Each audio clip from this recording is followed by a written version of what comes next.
اللہم صلی علی سیدنا محمد۔ آج کا سبق سورہ بقرہ کی آیت نمبر 30 سے ہے۔ اعوذ باللہ من الشیطان الرجیم، بسم اللہ الرحمن الرحیم۔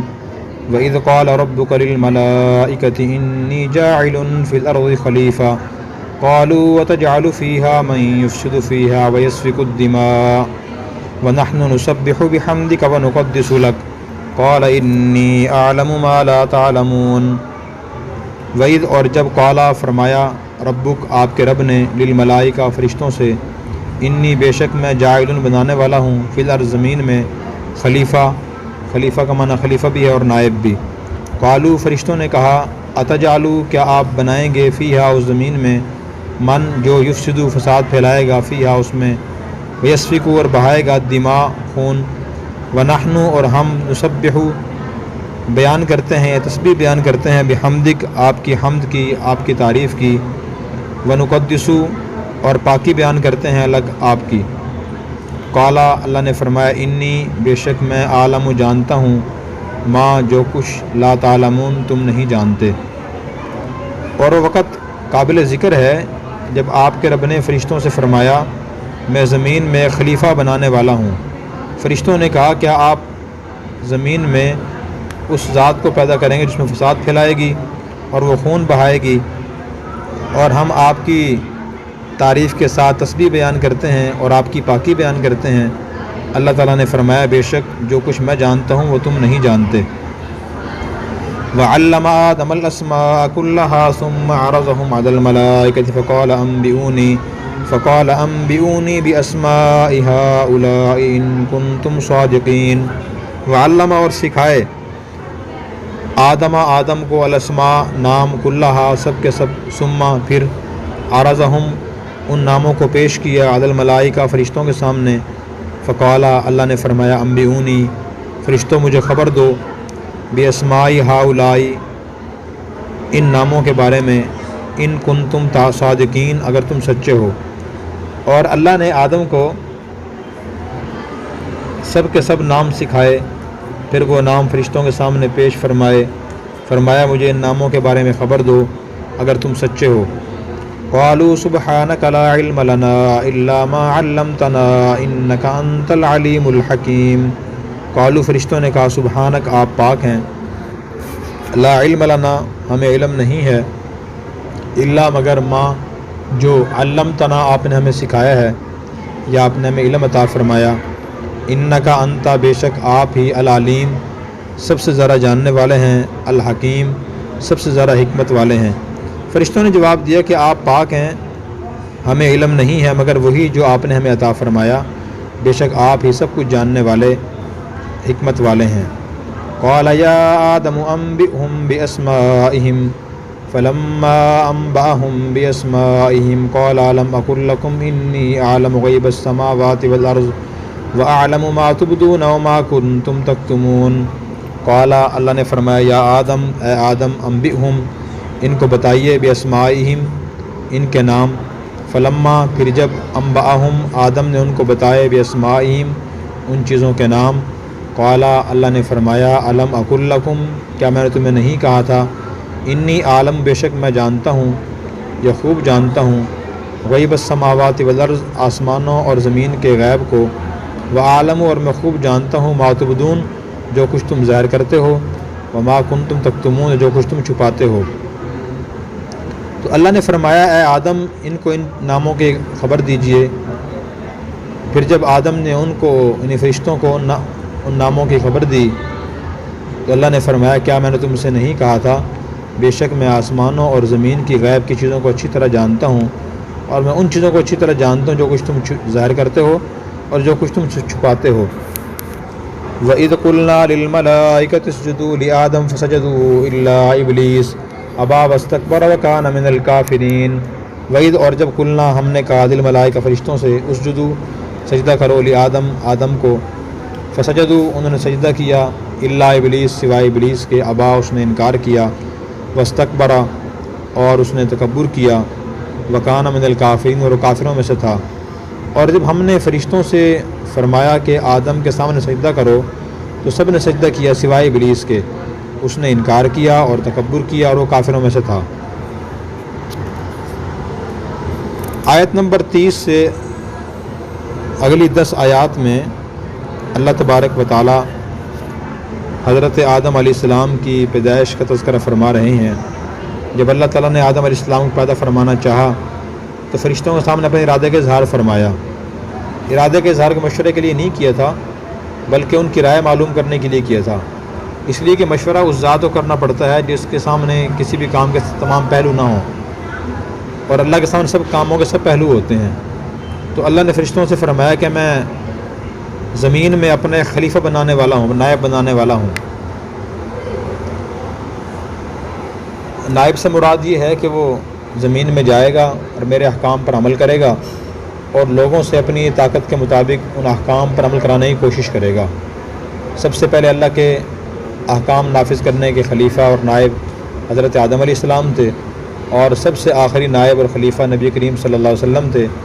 آج بھی جو مسلمان بادشاہ ہوتا ہے وہ اللہ کے نبی کا ایک طرح سے نائب ہوتا ہے، اور اس کی ذمہ داری ہوتی ہے کہ وہ اللہ کے احکام کو اپنے زیر اقتدار علاقے میں نافذ کرے اور ان کو نافذ کرے اور ان کو لاگو کرنے کی کوشش کرے۔ تو جب اللہ تعالیٰ نے فرشتوں کے سامنے اپنے ارادے کا اظہار فرمایا تو فرشتوں نے یہ سمجھا کہ شاید اللہ تعالیٰ اپنی عبادت کے لیے کسی مخلوق کو پیدا کرنا چاہتے ہیں، اور انسان سے پہلے روئے زمین پر جنات آباد تھے، وہ آپس میں بہت زیادہ لڑائی کرتے تھے، خون ریزیاں کرتے تھے۔ پھر فرشتوں کو اللہ نے حکم دیا کہ ان کو آپ جزیروں میں اور جنگلات میں اور پہاڑوں میں دھکیل دیں، تو فرشتوں نے جنات کو وہاں دھکیل دیا تھا۔ تو جب اللہ نے اپنا ارادہ ظاہر فرمایا تو فرشتوں نے یہ سوچا کہ جیسے زمین پر جنات فساد پھیلاتے تھے، شاید کہ اور جو خلیفہ مخلوق آئے گی وہی فساد پھیلائے گی۔ تو پوچھا کہ یا اللہ آپ ایسی مخلوق پیدا کرنا چاہتے ہیں جو فساد پھیلائے گی، جبکہ اگر آپ کی اس کو پیدا کرنا ہے اپنی عبادت کے لیے تو ہم آپ کی تسبیح کرتے ہیں، آپ کی حمد بیان کرتے ہیں، آپ کی عبادت کرتے ہیں، تو اس کو پیدا کرنے کی کیا حکمت ہے؟ فرشتوں نے یہ بات بطور اعتراض کے نہیں کہی تھی، حکمت معلوم کرنے کے لیے اللہ تعالیٰ سے پوچھی تھی۔ تو اللہ تعالیٰ نے پہلے حاکمانہ جواب دیا، انی اعلم ما لا تعلمون، جو میں جانتا ہوں تم نہیں جانتے۔ آدم کے پیدا کرنے میں کیا حکمتیں ہیں مجھے معلوم ہے، تمہیں معلوم نہیں ہے۔ وہ حکمت یہی تھی کہ زمین میں انسان پھیلیں گے، ان میں کچھ اللہ کے نافرمان ہوں گے، کچھ فرمانبردار ہوں گے۔ جو فرمانبردار ہوں گے وہ نافرمانوں کو اطاعت فرمانبرداری بتانے کی پوری کوشش کریں گے، اور اس سے انسان کی عظمت بھی ظاہر ہوتی ہے۔ یہ دیکھیں فرشتے اللہ کی بہت زیادہ عبادت کرتے ہیں، اتنی عبادت کرتے ہیں جس کا انسان تصور بھی نہیں کر سکتا۔ حدیث میں آتا ہے کہ بعض فرشتے ایسے ہیں جو اپنی پیدائش سے اب تک سجدے میں ہیں، بعض رکوع میں ہیں، اور بعض قومے میں ہیں، بعض جلسے میں ہیں، بعض قیام میں ہیں، اور ایک عرصہ دراز سے اسی کیفیت میں ہے۔ وہ کیا انسان اتنی عبادت کر سکتا ہے؟ ہم تو ایک دن سجدے میں نہیں رہ سکتے، ہم نے کھانا بھی کھانا ہے، بشری تقاضے بھی ہیں، آرام بھی کرنا ہے۔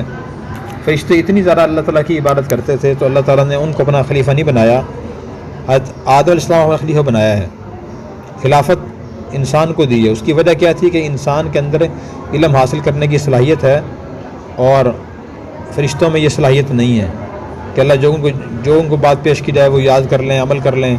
یہ اتنی صلاحیت فرشتوں کے اندر نہیں ہے۔ تو عبادت میں فرشتے آگے تھے اور علم حاصل کرنے میں انسان آگے تھا، تو اس لیے اللہ تعالیٰ نے انسان کو خلیفہ بنایا۔ اس سے علم کی اہمیت واضح ہوتی ہے۔ پھر اللہ تعالیٰ نے آدم علیہ السلام کی پیدائش کا مقصد ظاہر فرمانے کے لیے فرشتوں اور آدم علیہ السلام کے سامنے اس کائنات کی چیزوں کے نام اور ان کی خاصیتیں اور انسان پر جو مختلف کیفیتیں طاری ہوتی ہیں، بھوک، پیاس، بیماری، غمی، خوشی کیفیتیں، وہ سب بیان فرما دی فرشتوں کے سامنے اور آدم علیہ السلام کے سامنے۔ پھر اس کے بعد جب بیان فرما دیں تو اللہ تعالیٰ نے فرشتوں سے فرمایا کہ انبئونی باسماء ہؤلاء، مجھے بتاؤ ان چیزوں کے نام کیا ہیں، ان کی خاصیتیں کیا ہیں، ان کے فوائد کیا ہیں۔ اگر تم سچے ہو کہ اللہ ہم ہی آپ کی عبادت کے لیے کافی ہیں، کسی مخلوق کی ضرورت نہیں ہے، تو آپ مجھے بتائیں ان کے نام کیا ہیں، خاصیتیں کیا ہیں۔ تو فرشتوں نے جواب دیا، لا علم لنا الا ما علمتنا، اے اللہ جتنا آپ نے ہمیں علم دیا ہمیں اسی کے علم ہے، اس طرح ہمیں علم نہیں ہے، اور آپ ہی علم والے، حکمتوں والے ہیں۔ اس سے ان الفاظ سے یہ بات سمجھ آتی ہے آیت نمبر 31 سے کہ اللہ تعالیٰ نے آدم علیہ السلام کو علم الاسماء سکھایا، سب سے پہلے چیزوں کے نام سکھائے، عبادت کا طریقہ نہیں سکھایا، اپنی اطاعت کا حکم نہیں دیا۔ تو بعض لوگ تفریق کرتے ہیں نا کہ یہ دنیا کا علم ہے، یہ دین کا علم ہے، یہ تفریق کرنا درست نہیں ہے۔ جتنے دنیا کے علوم ہیں اور وہ جائز ہیں، انسانوں کے لیے مفید ہیں، ان کو حاصل کرنا باعث ثواب ہے اور کس نہ کس درجے میں ضروری بھی ہے۔ اب میڈیکل سائنس کا جو علم ہے، طب کا علم، انسانوں کی ضرورت ہے، اس کو حاصل کرنا بھی ضروری ہے۔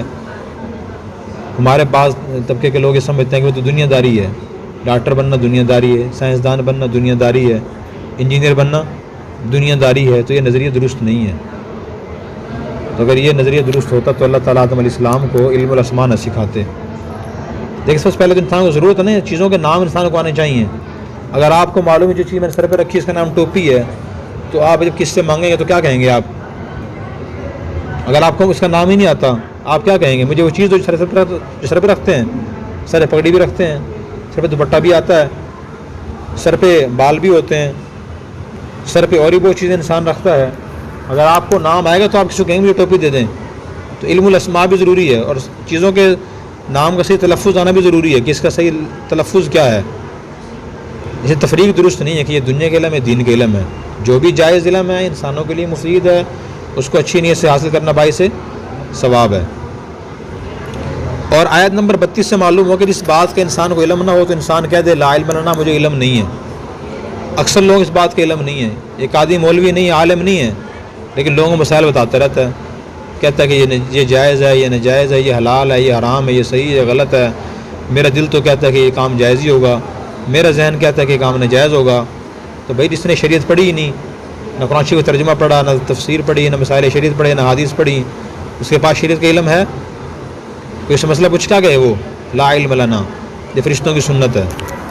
جو سے ڈاکٹر نہیں ہے اس سے کوئی نسخہ پوچھے کہ میرے سر میں درد ہے، آپ مجھے بتائیں کیا کروں میں، کیا کہے وہ لا علم لنا، بھائی مجھے علم نہیں ہے، آپ کسی ڈاکٹر سے مشورہ کیجئے، ٹھیک ہے۔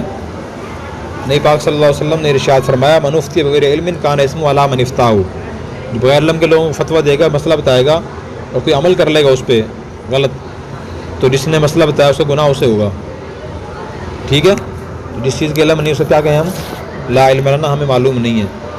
پھر اللہ تعالیٰ نے آدم علیہ السلام سے فرمایا کہ یا آدم انبئہم باسمائہم، اے آدم فرشتوں کو ان چیزوں کے ناموں اور خاصیتوں اور تاثیرات کے بارے میں بتائیں۔ تو انہوں نے فرفر سنا دی اور چیزیں بتا دی۔ تو اللہ تعالیٰ نے فرمایا کہ الم اقل لکم، کیا میں نے تمہیں کہا نہیں تھا کہ میں آسمانوں و زمین کی غیب کی چیزوں کو حکمتوں خوب جانتا، تم نہیں جانتے، جو تو چھپاتے ہوئے بھی جانتا ہوں اور جو تم ظاہر کرتے ہوئے جانتا ہوں میں۔ اور اس سے یہ معلوم ہوا کہ دینی باتوں کو، تعلیمات کو حاصل کرنا اور ان کو یاد کرنا یہ انبیاء علیہ السلام اور صحابہ کرام کی سنت ہے۔ جو اللہ کے احکامات ہیں، اللہ کی تعلیمات ہیں، نبی کی تعلیمات، ان کو یاد کرنا اور سیکھنا یہ انبیاء علیہ السلام اور صحابہ کرام کی سنت ہے۔ اللہ نے یہ احکام انبیاء علیہ السلام کو دیے، انبیاء علیہ السلام پھر آگے اپنی امتوں کو احکام دیا کرتے تھے۔ آج یہ فریضہ علماء ادا کر رہے ہیں کہ وہ لوگوں کو دین سکھا رہے ہیں اور طلباء کے اس علم کو یاد کرتے ہیں۔ ہر مسلمان کی ذمہ داری ہے کہ وہ اپنی ضرورت کے مطابق کم از کم شریعت کا علم لازمی حاصل کرے۔ نبی کریم صلی اللہ علیہ وسلم نے اس لیے ارشاد فرمایا کہ علم حاصل کرنا ہر مسلمان مرد عورت کا ذمہ فرض ہے، یہ فرض ہے، کوئی سنت نفل چیز نہیں ہے۔ تو جب آدم علیہ السلام امتحان میں کامیاب ہو گئے، اللہ نے علمی امتحان لیا، اس سے بھی علم کی اہمیت واضح ہوتی ہے۔ اللہ چاہتے تو فرشتوں اور آدم علیہ السلام کو دوڑ لگوا دیتے کہ دوڑو، دیکھتے ہیں کون آگے نکلتا ہے، یہ کشتی کرا دیتے، کسی مقابلہ کرا دیتے۔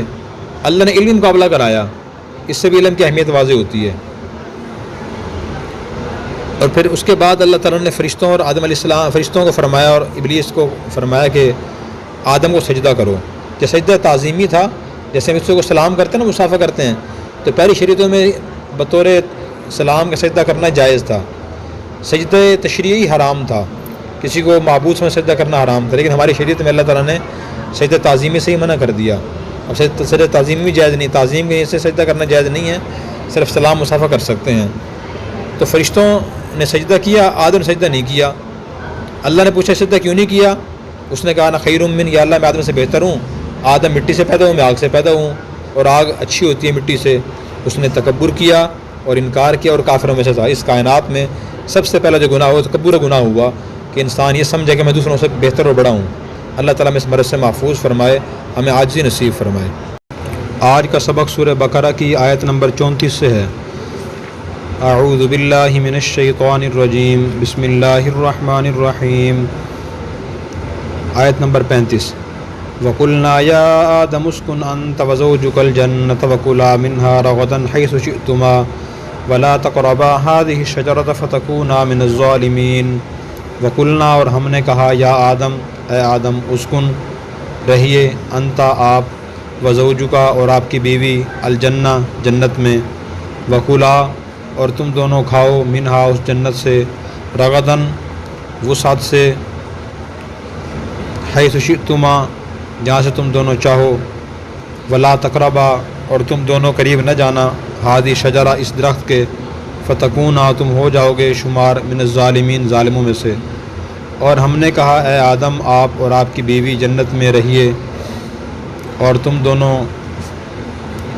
وسعت اور فراخ دلی سے اس جنت میں سے جہاں سے چاہو کھاؤ، اور تم دونوں اس درخت کے قریب نہ جانا ورنہ تم ظالموں میں سے شمار کیے جاؤ گے۔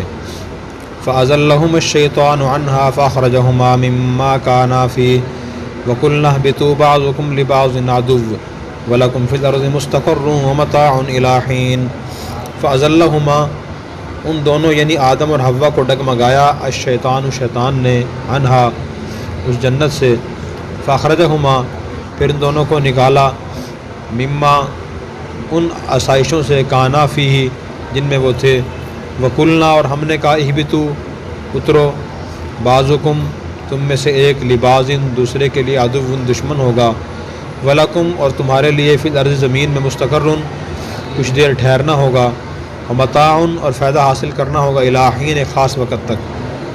ان دونوں کو شیطان نے اس جنت سے ڈگمگا دیا، پھر ان کو نکال دیا ان آسائشوں سے جن میں وہ تھے، اور ہم نے کہا تم اترو، تم میں سے ایک دوسرے کا دشمن ہوگا اور تمہارے لیے زمین میں ایک وقت تک ٹھہرنا ہے اور ایک وقت تک فائدہ حاصل کرنا ہوگا۔ فَتَلَقَّىٰ آدَمُ مِن رَّبِّهِ كَلِمَاتٍ فَتَابَ عَلَيْهِ إِنَّهُ هُوَ التَّوَّابُ الرَّحِيمُ۔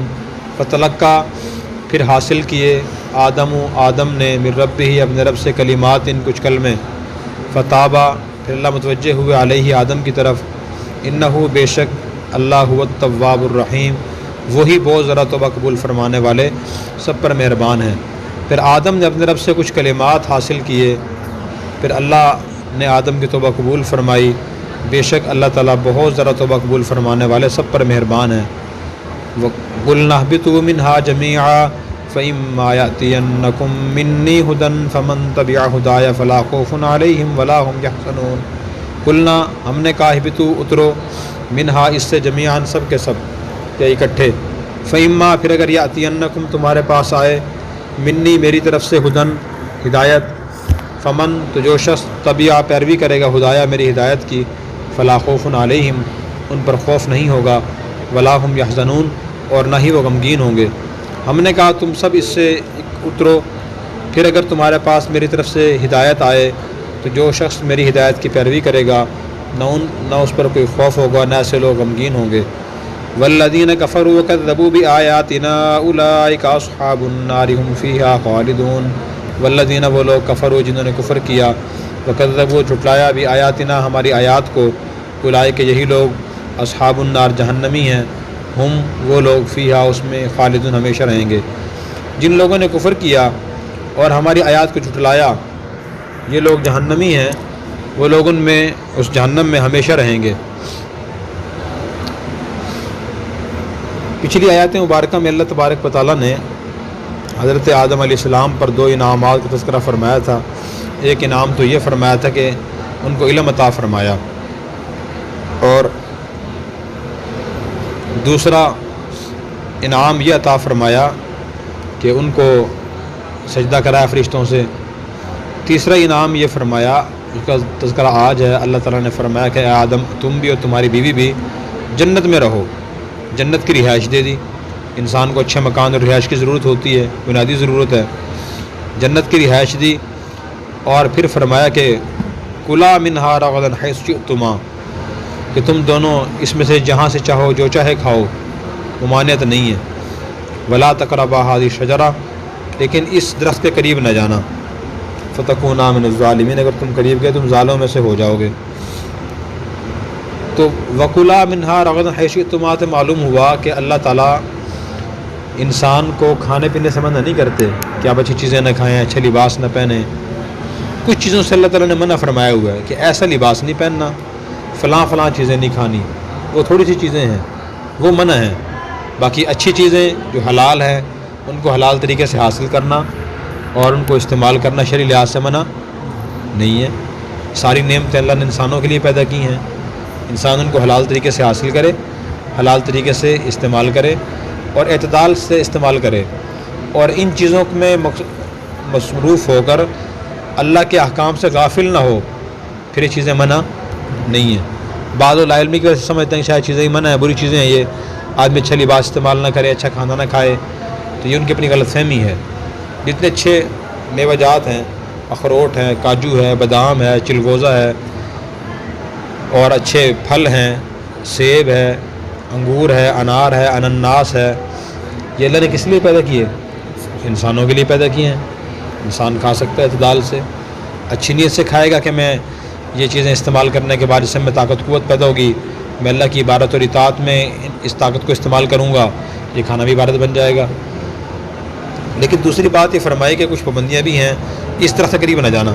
وہ درخت کون سا تھا خود اللہ تعالیٰ نے اس کو بیان نہیں فرمایا، واضح نہیں فرمایا۔ احادیث مبارکہ میں نبی کریم صلی اللہ علیہ وسلم نے اس کا نام لے کے واضح نہیں فرمایا کہ فلاں درخت تھا۔ بعض مفسرین نے کچھ ضعیف روایات کی بنیاد پر یہ فرمایا کہ وہ انگور کی بیل تھی، یا انجیر تھا، یا گندم کی شاخ تھی، اس سے اللہ نے منع فرمایا تھا، اللہ جانتا ہے۔ تو مفسرین فرماتے ہیں ابہموا ما ابہمہ اللہ، ما ابہمہ اللہ، جس چیز کو اللہ نے وہ ہم چھوڑ دیا، واضح نہیں فرمایا، ہم بھی چھوڑ دیں اسے، اگر اس کی ضرورت ہوتی تو اللہ تعالیٰ بیان کر دیتے، اس کو معلوم کرنے کی ضرورت نہیں ہے۔ اور تیسری بات اس آیت سے معلوم ہے کہ درخت قریب نہ جانا، قریب درخت کھانا منع تھا، اس کا پھل کھانا منع تھا، قریب جانے سے ہی منع کر دیا۔ اس سے سد ذرائع کا اصول معلوم ہوتا ہے کہ جو چیز منع ہوتی ہے نا، تو جو راستہ اور جو کام اس چیز تک پہنچانے والا وہی منع ہوتا ہے۔ قرآن کریم اللہ نے فرمایا لا تقربوا الزنا، تم زنا کے قریب نہ جاؤ۔ اب اصل تو زنا منع ہے، اسے قریب جانے سے مراد کیا ہے کہ جو زنا تک پہنچانے والے کام ہیں وہ بھی نہ کرو۔ غیر محرم عورت کو بلا وجہ دیکھنا، غلط نیت سے دیکھنا، اس کو ہاتھ لگانا، اس سے باتیں کرنا، اس کے خیالات دل میں لانا، یہی منع ہے، کیونکہ انسان کو زنا تک پہنچا دیتے ہیں یہ۔ ٹھیک ہے، یہ اسباق ہمارے لیے اس آیت میں ہیں، ہمیں ان سے سبق حاصل کرنے چاہیے، اور پھر یہ معلوم ہو کہ جو آدمی اللہ کی نافرمانی کرتا ہے وہ ظالم ہوتا ہے۔ فتکون من الظالمین سے یہ معلوم ہوا۔ فأزلہم الشیطان، شیطان نے آدم اور حوا علیہ السلام کو وہاں سے ڈگمگایا، پھسلایا۔ کیسے پھسلایا؟ قرآن کریم کی سورہ اعراف میں اس کی تشریح ہے کہ شیطان نے اور ابلیس نے حضرت آدم اور حوا علیہ السلام سے کہا کہ ما نہاکما ربکما عن هذه الشجرہ الا ان تکونا ملکین او تکونا من الخالدین، کہ تمہارے رب نے تمہیں اس درخت سے منع اس لیے کیا ہے اگر تم یہ کھا لو گے تو پھر تم فرشتے بن جاؤ گے اور تم ہمیشہ جنت میں رہو گے۔ تو جنت اچھی چیز ہے، تم کھا لو تاکہ فرشتے ہی بن جاؤ تو جنت میں رہو۔ اس نے قسمیں اٹھائی، وقاسمہما انی لکما لمن الناصحین، قسمیں اٹھائی میں تم دونوں خیرخواہ ہمدرد ہوں، میں صحیح مشورہ دے رہا ہوں، یہ کھا لو۔ دنیا میں بھی انسان کو شیطان اور برے لوگ اسی طرح گناہوں میں مبتلا کرتے ہیں، وہ خیرخواہی کا دم بھرتے ہیں، قسمیں اٹھاتے ہیں کہ میں خیرخواہ ہوں، صحیح مشورہ دے رہا ہوں، لیکن بعض لوگ اس طرح بدخواہی کرتے ہیں۔ تو آدم علیہ السلام اور حوا علیہ السلام نے کھا لیا۔ ابلیس نے یہ بھی کہا کہ اللہ تعالیٰ نے شروع میں تمہیں منع کیا تھا، اس وقت تمہارے جسمانی اعضاء کمزور تھے، تم جنت کا درخت اور یہ درخت کا پھل تمہارے اندر برداشت کرنے کی طاقت اور قوت نہیں تھی، اب تم اسے استعمال کر سکتے ہو، جنت میں رہنے کی وجہ سے تمہارے اعضاء مضبوط ہو چکے ہیں، اب تم اسے استعمال کر سکتے ہو۔ تو آدم علیہ السلام پھر اللہ کا وہ حکم بھول گئے۔ قرآن کریم میں خود ہے، سورہ طٰہٰ میں ہے وَلَقَدْ عَهِدْنَا إِلَىٰ آدَمَ مِن قَبْلُ فَنَسِيَ وَلَمْ نَجِدْ لَهُ عَزْمًا، آدم علیہ السلام نے بھول کر وہ درخت کھا لیا، جیسے وہ کھایا وَدَتْ لَهُمَا سَوْآتُهُمَا وَطَفِقَا يَخْصِفَانِ مِن وَرَقِ الْجَنَّةِ، تو جنتی لباس ان سے اتر گیا۔ اترنے کے بعد پھر اللہ تعالیٰ نے اس کے بعد فرمایا کہ تم یہاں سے جاؤ، اہبتو، یہاں سے جنت سے جاؤ، اور بعضکم لبعض عدو، تم ایک دوسرے دشمن ہوں گے، یعنی رہتی دنیا تک ابلیس تو اور اس کی اولاد تمہارے دشمن ہوں گی، پہلے بتا دیا تاکہ میں تم ان سے محتاط رہو، اور تم زمین میں کچھ عرصہ رہو گے، اور تم وہاں ایک خاص وقت تک یعنی موت تک فائدہ اٹھاؤ گے، پھر تمہیں لوٹ کر میرے پاس آنا ہوگا۔ اس میں سبق ہے ہمارے لیے کہ ہم بھی چوکنا رہیں، بیدار رہیں، جو دین کی تعلیمات کے خلاف باتیں ذہن میں دل و دماغ میں آئیں کہ یہ کام کر لیں، سوچیں شیطانی وسوسہ ہے، یہ ہم نے نہیں کرنے، اگر ہم نے ایسا کیا تو اس کا انجام اچھا نہیں ہوگا۔ پھر اس کے بعد آدم علیہ السلام شرمندہ ہوئے، بڑے پریشان ہوئے، ان کو یاد آیا کہ مجھ سے تو بھول چوک ہوگی، میں نے درخت کا پھل استعمال نہیں کرنا تھا۔ تو اللہ تعالیٰ دل کے رازوں سے واقف ہیں، جب اللہ تعالیٰ نے دیکھا کہ آدم علیہ السلام پریشان ہیں اپنے اس فعل پر، تو پھر فرمایا کہ فتلقى آدم من ربہ کلمات فتاب علیہ، کچھ کلمات اللہ نے آدم علیہ السلام کے دل میں ڈالے، ان کے ذریعے آپ مجھ سے توبہ کیجیے۔ وہ کون سے کلمات؟ سورہ اعراف میں ہیں۔ آدم اور حوا علیہ السلام دونوں نے عرض کیا ربنا ظلمنا انفسنا وان لم تغفر لنا وترحمنا لنکونن من الخاسرین، کلمات تشریح یہ ہے، کلمات سے یہ مراد ہے، اے ہمارے رب ہم نے خود پر ظلم کیا، وان لم تغفر لنا، اگر آپ ہمیں معاف نہیں کریں گے، رحم نہیں فرمائیں گے تو ہمیں بڑا نقصان ہوگا۔ تو آدم علیہ السلام اور حوا علیہ السلام سے اللہ کی خلاف ورزی ہوئی، بھول چوک کر ہوئی، ابلیس سے بھی ہوئی تھی، ابلیس ڈٹ گیا اور اس نے ندامت کا اظہار نہیں کیا، تلافی نہیں کی، توبہ نہیں کی۔ آدم اور حوا علیہ السلام سے بھول چوک کر غلطی ہوئی تھی، ان دونوں نے توبہ کی، جب انہوں نے توبہ کی تو اللہ تبارک و تعالیٰ توبہ قبول فرمائی، انہ هو التواب الرحیم، بے شک وہ بہت زیادہ توبہ قبول کرنے والا، سب پر رحم فرمانے والا ہے۔ اس میں ہمارے لیے سبق ہے کہ انسان سے دنیا میں بھول چوک بھی ہوتی ہے، بہت سے گناہ بھول چوک کی وجہ سے ہوتے ہیں، بہت سے گناہ ہوتے ہیں نفسانی خواہشات سے مغلوب ہونے کی وجہ سے، بہت سے گناہ ہوتے ہیں غصے میں بہہ جانے کے، جذبات میں بہہ جانے کی وجہ سے۔ جب بھی ایسی غلطی ہو تو ہم توبہ کریں۔ توبہ کا مطلب 3 کام ہے۔ نمبر 1، انسان اپنے کیے ہوئے برے فعل پر، بری بات پر نادم شرمندہ ہو، اسے احساس ہو کہ میں نے جو کچھ کیا وہ غلط کیا ہے۔ نمبر 2، دوسری چیز یہ ہے فی الحال گناہ کو چھوڑ دے، اور نمبر 3، آئندہ وہ گناہ نہ کرنے کا پختہ عزم کرے۔ جس توبہ میں 3 چیزیں پائی جائیں تو اللہ تعالیٰ توبہ قبول فرما لیتے ہیں اور گناہ بالکل ختم ہو جاتا ہے۔ دوسری بات ہے کہ آدم علیہ السلام سے گناہ نہیں ہوا تھا۔ گناہ کہتے ہیں اللہ کے حکم کی خلاف ورزی کو جو جان بوجھ کر انسان سے ہو، اسے گناہ کہتے ہیں۔ تو آدم علیہ السلام بھول چوک کر ہوئی تھی، جان بوجھ کے انہوں نے ایسا نہیں کیا تھا، اس لیے گناہ نہیں تھا، لیکن چونکہ وہ اللہ کے نبی تھے، مقام بہت اونچا تھا، اس لیے اللہ تعالیٰ نے خود بھی اور انہوں نے بھی اپنی طرف سے اسے گناہ ہی شمار کیا، وہ گناہ نہیں تھا۔ اور صحیح بات یہ ہے کہ انبیاء علیہ السلام چھوٹے بڑے تمام گناہوں سے بالکل معصوم ہوتے ہیں، ان سے گناہ نہیں ہو سکتا، کیونکہ وہ آئیڈیل اور نمونہ ہوتے ہیں آنے والی انسانیت کے لیے۔